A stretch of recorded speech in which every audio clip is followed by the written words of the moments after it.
O crescimento de um país depende de como suas cidades se desenvolvem, assim como o desenvolvimento comunitário depende do envolvimento de cada pessoa e do comprometimento dos órgãos públicos. E para entendermos mais sobre o desenvolvimento social comunitário de nossa cidade, nosso convidado de hoje é o especialista, escritor Roberto Prado. Roberto, seja muito bem-vindo aqui ao nosso programa TV Câmara Entrevista. Eu sei que a apresentação foi realmente bem simples, mas o senhor tem várias atividades. Seja bem-vindo aqui ao nosso programa. Obrigado, Daniel. Obrigado, TV Câmara, por permitir essa minha presença aqui. E eu quero dizer, então, a minha apresentação para o público. Eu sou um filho de Jacareí, da rua Pompílio Mercadante, antiga Rua do Carmo, há 80 anos atrás. E, ao me aposentar, eu vim para a cidade aqui, que eu sou oficial do Exército, coronel. Aqui em Jacareí fui muito bem recebido e pertenço também à Academia Jacareense de Letras. E sou também presidente da Associação dos Ex-Combatentes do Brasil, Seção Jacareí. E me sensibiliza muito isso que você acabou de afirmar aí, problema da necessidade da comunidade. Para dar minha contribuição, eu escrevi um livro chamado Qualidade de Vida e Desenvolvimento Pessoal. E apoiado nisso aí é que eu ampliei para um projeto de ação social numa comunidade. Porque hoje em dia há muita reivindicação popular e há muito trabalho de cidadania em que a pessoa toma consciência de seus direitos políticos. E é necessário que a governança a nível federal, estadual, municipal se antecipe às necessidades através de um planejamento de caráter comunitário social, que é simples de realizar. Ela é apoiada num tripé. Primeiro, o meio ambiente onde está instalada aquela comunidade, ou aquele bairro. Esse ambiente também é regido por uma série de regulamentações de caráter, vamos dizer, jurídico, as leis elaboradas pelo próprio município, dando posturas municipais, urbanização, sistema viário, etc. Porém, não basta apenas esses dois aspectos para que se desenvolva uma comunidade. É preciso haver a vontade daquela comunidade. A liderança comunitária, treinada, conhecida, através de uma metodologia específica para isso, vai como que diagnosticar sua necessidade e, em função desse trabalho de pesquisa inicial que ela faz na sua área, ela vai trazer essa reivindicação para o governante, para o prefeito. E isso aí pode ser perfeitamente integrado dentro do plano diretor do município, para que a obra social dali resultante seja, vamos dizer, implantada, cuidada, mantida pelos seus próprios interessados. Basicamente é isso. Agora, o senhor falou com relação ao seu trabalho no desenvolvimento, o senhor que tem uma grande experiência no trabalho juntamente com a comunidade, por ser coronel, né, aposentado do Exército, ou seja, trabalhou diretamente, ainda mais num período onde tinha uma participação até maior, até por parte do próprio Exército, na questão da comunidade, nesse contato com a comunidade. Como é que o senhor chegou a esse estudo? O que realmente despertou no senhor essa vontade de fazer esse estudo e apresentar um trabalho para desenvolvimento comunitário e social? Realmente, o Exército sempre fez a chamada ação cívico-social, em que, vamos dizer, dentro do exercício militar programado, é também escolhida uma área carente naquela área do exercício e ali é feito um trabalho sobre todos os aspectos sociais daquela comunidade. Então, problema de saneamento básico, problema de água, de moradia, de documentação do pessoal, de saúde, essas ações cívicas sociais são plenamente realizadas desde muito tempo atrás e até hoje são feitas. E aí que o Exército mantém um contato cerrado com a comunidade.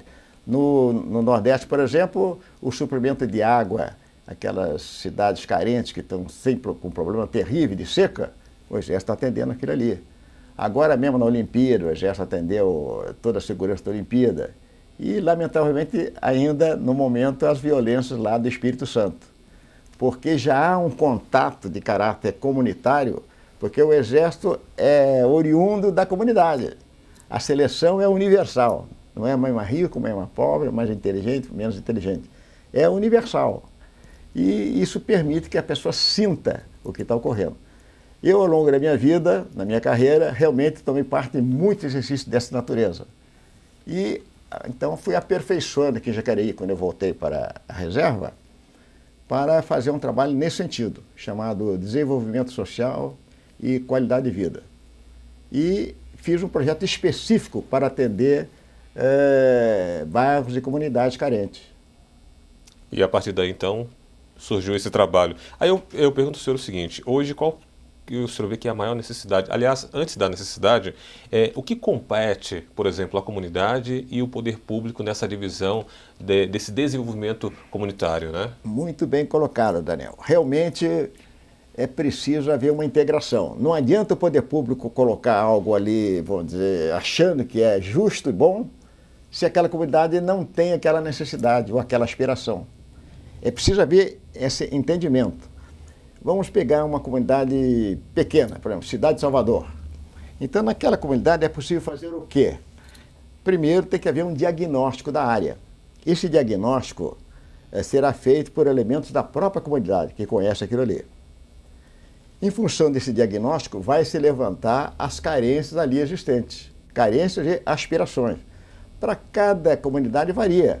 Uma quer uma creche, outra quer uma escola, outra quer uma urbanização de uma praça, outro quer um sistema viário melhorado, asfaltamento, calçamento, outra quer linha de ônibus, ponto de táxi, etc. Varia. Então é preciso que uma elite, vamos dizer, selecionada, quando chama elite não é algo privilegiado não, é o pessoal mais proativo, Sim. É o pessoal que funciona mais, porque nós não podemos nos iludir, igualar todo mundo na área de trabalho. Uns são mais espertos e querem fazer as coisas, outros são mais acomodados e ficam esperando. Mas feliz aqueles que são os espertos, que podem, vamos dizer, oferecer sua contribuição como co-criadores da comunidade, porque a nossa missão de ser humano aqui no planeta é ser um co-criador do Pai. Ele está lá, nos criou pela metade, agora o resto, através da do nosso livre-arbítrio e da nossa razão e da nossa inteligência, compete a nós fazer alguma coisa. Então, cada um de nós tem que tomar essa consciência. Agora, como se faz isso numa comunidade? É necessário haver um treinamento de uma equipe. E é mais ou menos simples um trabalho dessa natureza. Por exemplo, você seleciona aproximadamente 30 interessados voluntários. Esses 30 interessados vão ter um sistema, um curso de liderança comunitária, onde ele vai aprender toda uma tecnologia de planejar a qualidade de vida dele. Essa palavra qualidade de vida nós vamos discorrer mais na frente. Sim. Por enquanto, está dando a ideia geral da coisa. Ele aprendendo a fazer esse planejamento de qualidade de vida para ele vai tomar consciência de si. Ele vai ter mais autoconfiança, ele vai ter uma autoestima, vai ter autoconhecimento. Vai ser uma pessoa que, vamos dizer, se reconhece como capacitado para fazer alguma coisa. Esses elementos é que vão trabalhar no diagnóstico daquela comunidade. Eles que vão achar. Esse pessoal que a gente fala brincando assim na gíria natural, tem um bicho carpinteiro no coração. Não é? Tem gente que não consegue ficar parado. São o nosso presidente de associação comunitária. Por que ele é presidente? Ele não ganha nada com aquilo, só ganha trabalho. Mas ele quer fazer, ele se sente útil fazendo aquilo. E é isso que nós temos que fazer, pegando em cada comunidade esse pessoal que está sempre pronto para trabalhar. E aí montar um plano para integrar no plano diretor do município. E você perguntou aí, qual a diferença entre o trabalho local e o trabalho, vamos dizer, a nível institucional? Bem, varia nas dimensões. Por exemplo, se é um saneamento básico, é claro que vai depender do governo municipal, vai depender do governo estadual e talvez federal. Então tem níveis de planejamento que cabe à esfera mais elevada. E tem níveis, vamos dizer, locais que pode ser perfeitamente atendido pelo pessoal local. Basicamente é isso aí. O senhor falou algo interessante aí de como é feito o trabalho, e eu gostaria também de aprofundar um pouquinho mais na questão, por exemplo, dessa mobilização. Da onde tem que partir essa mobilização na comunidade, por exemplo, para poder se identificar? O senhor acha que deve partir da própria comunidade ou o poder público também tem que estar envolvido? E na questão dos próprios treinamentos, quem deve dar esses treinamentos? Né? Seria a própria comunidade buscar cursos, existem lugares que disponibilizam esses cursos, ou o poder público tem que fornecer isso através realmente de um trabalho conjunto com a comunidade? Muito bem, vou dizer, indagado aí o Daniel. Isso aí é fundamental. realmente, quando a gente vê uma massa se movimentando nas ruas, como estamos vendo recentemente, eu vi muita gente falar o seguinte: não, agora o povo quer isso. Lamentavelmente, a massa como um todo, ela não tem uma capacidade, vamos dizer, operacional, prática, objetiva. É necessário alguém estar coordenando aquilo para funcionar. Então, na comunidade, enquanto ela não está organizada, com um trabalho direcionado, ela tem que ser treinada. E esse treinamento, eu diria que deveria ser montado pelo poder público. E eu até sugiro aqui em Jacareí que se utilize numa fase inicial, num projeto piloto, a nossa Guarda Municipal. São 300 integrantes da Guarda Municipal, que seriam treinados como, vamos dizer, para planejar sua própria vida, qualidade de vida pessoal, faz o plano dele. Porque o ser humano, lamentavelmente, vai vivendo sem plano. Ele quer que o destino supra tudo, ele quer ser feliz de maneira automática. E não é assim que funciona. O universo exige um planejamento detalhado de cada um. O universo é digital. Então, por exemplo, a nossa Guarda Municipal iria aprender a como fazer o planejamento para atender seus próprios interesses. Porque nós não sabemos nossos objetivos. A hora que ela levantar aqueles objetivos detalhadamente, que no caso da qualidade de vida é, por exemplo, são 6 pilares de qualidade de vida. Primeiro é a saúde, porque sem saúde nós não temos mais nada. Segundo pilar é educação. É uma bagagem de informações para permitir que a gente se autodetermine na vida, inclusive tomando providência contra a saúde nossa. Terceiro pilar seria realização material. Quer dizer, são recursos materiais que a gente busca conseguir para ter o nosso conforto, a nossa garantia de vida, né? Um bom emprego, um local de moradia, meio de transporte e, atualmente, meio de informática. Agora, a pessoa pode ter muita saúde, toda a sabedoria do mundo, todo o recurso do mundo e ser ainda infeliz. O que está faltando?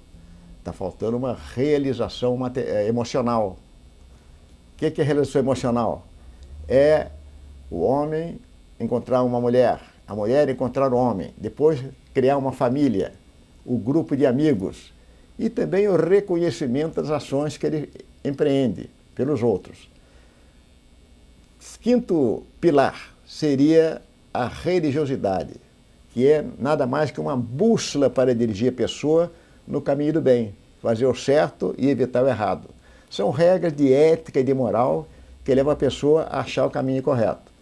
E, finalmente, o último pilar seria lazer, que é uma espécie de válvula de escape. Ninguém é de ferro, a gente tem que ter uma colher de chá para poder suportar as dificuldades do nosso planeta aqui. Então, isso é no nível macro. Cada pilar desse pode ser detalhado por fatores que o garantem. Antes de ir para frente, para detalhar esses fatores, sim, eu apenas vou colocar aqui, no caso da Guarda Civil nossa aqui, a Guarda Patrimonial, cada um poderia fazer o seu planejamento para identificar as necessidades pessoais dele e, paralelamente, criar um desenvolvimento pessoal, uma satisfação, um autoconhecimento, uma realização, onde ele vai crescer como pessoa humana e poder, então, entender quem ele é.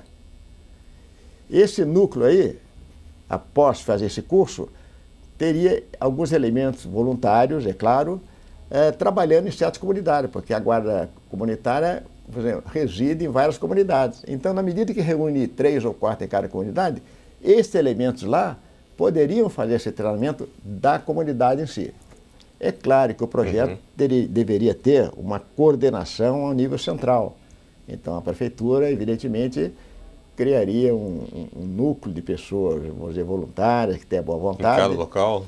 Local, inclusive eu mesmo me ofereço, e ofereço à Associação dos Ex-Combatentes do Brasil como local para fazer, vamos dizer, os cursos sucessivos, os treinamentos, porque não basta apenas dar formação a ele, é necessário ter um acompanhamento semanal. Os grupos se reúnem para trocar ideia de o que eles estão descobrindo, o que eles estão fazendo, vai ampliando essa visão. Basicamente, seria essa a necessidade de entrar o poder público, porque a comunidade sozinha não é capaz de descobrir os caminhos. Entendi. No momento, nem o poder público sabe esse caminho, Ok. Nosso tema de hoje aqui é desenvolvimento social comunitário. Estamos recebendo aqui o escritor e especialista no assunto, Roberto Prado, falando um pouquinho mais sobre esse assunto. Eu volto na questão desse envolvimento. O senhor já detalhou bem para a gente, ficou bem claro o envolvimento que deve ter o poder público e também na própria comunidade na sua mobilização. Porém, por estar numa casa de leis, né, onde nós temos aqui diversos partidos, diversas representações da própria sociedade, eu creio que na própria comunidade também exista, né, essa pluralidade de pessoas que fazem parte de alguns partidos, de ideologias partidárias. E aí eu pergunto para o senhor, dentro dessa pluralidade que existe dentro de uma comunidade, seria fácil formar esse grupo? E como formar esse grupo para que seja apartidário, sendo que existem pessoas nessas comunidades que são partidárias, que têm aí sua ideologia partidária? Muito bem colocado, Daniel. Realmente, às vezes, o problema partidário atrapalha. O ser humano acaba criando divisões. E são divisões, vamos dizer, abstratas, divisões sem conhecimento concreto do que está acontecendo. Importa nós termos um único partido, o partido do ser humano, o partido cujo lema principal é a caridade, é o amor ao próximo. Isso que importa. E você vai encontrar em qualquer comunidade pelo menos 5% de pessoas que são desse padrão. Eles têm amor no coração, eles querem servir.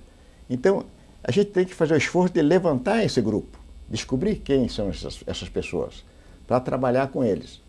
Agora, nesse trabalho, então vou ampliar a minha colocação anterior. Eu tinha dito que são 6 pilares.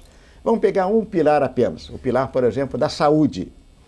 Na saúde, um pilar precisa de ter, vamos dizer, vergalhões. Eu chamei de fatores que vão, vamos dizer, garantir um ótimo nível de saúde. A sustentação ali. A sustentação, a base ali. Não, é a própria estrutura, Sim. A alma da coisa, né? Então, por exemplo, qual é o primeiro fator que nos garante a saúde? A alimentação. Uma criancinha, quando nasce, já sabe disso. Ela acabou de nascer, não conhece o mundo onde ela surgiu, mas ela cria um mecanismo de comunicação, um choro, mamãezinha pega e daqui a pouco ela está sendo satisfeita com o leitinho ali. Segundo fator de saúde é repouso. A criancinha acabou de mamar, ela quer dormir. Repouso. Terceiro fator de saúde é higiene. Passou um tempo de repouso, seu soninho, ela acorda, está sujinha, já cria uma comunicação com a sua mãe, essa mamãezinha está cuidando dela, limpando, deixando tudo bonitinho. Quarto fator de saúde é exercícios físicos. A criancinha está ali, limpinha, alimentada, acordou do sono, ela começa a mexer mãos e braços e perninha, começando a sua primeira coordenação motora. Nós que já somos adultos, é claro, temos que fazer um pouquinho mais de esforço, né? Temos que correr nossos 12 minutos diários, temos que fazer musculação, temos que fazer abdominal, fazer uma série de exercícios para manter a máquina funcionando, senão começa a enferrujar. E aí, quando chega em 50 anos, não vou nem 80 que eu já cheguei, a pessoa não é capaz de botar a mão no chão, a pessoa está com a costinha toda travada, então tem que fazer exercício. Os adultos, então, precisam de outras providências para manter a saúde. Por exemplo, eliminar vício de qualquer natureza, bebida, droga, cigarro e por aí vai. Eliminar excessos. Tem pessoa que é workaholic, quer trabalhar 15, 20 horas por dia. Ele está estourando a máquina sem saber. Depois, minimizar estresses. Estresses são geralmente choques de vontade, em que há alguém que manda e alguém que não quer obedecer. E olha a confusão arrumada. Isso acontece a nível profissional e a nível familiar. É o marido que quer mandar na mulher, ou a mulher que quer mandar no marido, e desta confusão, aquilo vai se somando, daqui a pouco a pessoa está com estranho, não sabe de onde surgiu. Surgiu do conflito de vontades. Quer dizer, esqueceu-se de comunicar, esqueceu-se de trocar ideias, esqueceu-se de colocar, vamos dizer, a aceitação e o bom coração e a caridade para ajudar o próximo. Continuando ainda os fatores da saúde aí. Morar num local saudável. Se eu morar, por exemplo, em Cubatão, em local que tem problema de poluição, olha a China aí, que o pessoal sai na rua com máscara. É algo terrível por causa de siderurgia. Então, morar em local saudável. Inclusive, uma das razões que eu vim morar aqui em Jacareí com minha esposa, Ana Maria, foi exatamente isso. Morava em São Sebastião, era descarregado no porto barrilha, a granel, o vento da praia trazia aquilo para cima das casas e daqui a pouco a pessoa acordava com palpitação, com falta de ar, com disritmia. Então, o médico considerou, a senhora não tem nada no coração, o problema aqui é alergia barrilha. Mudamos para cá, está tudo ótimo. Utilizar vestuários adequados seria mais um fator. Então, por exemplo, eu saio na rua aqui sem camisa, no vento frio, com chuva, vou molhar, vou pegar um resfriado. Ou então eu sou eletricista, vou trabalhar num poste de luz, etc., sem capacete, sem luva, sem proteção, vou lembrar um choque. Então, em qualquer situação, usar vestuário adequado. Também outro fator importante, prevenção de doenças.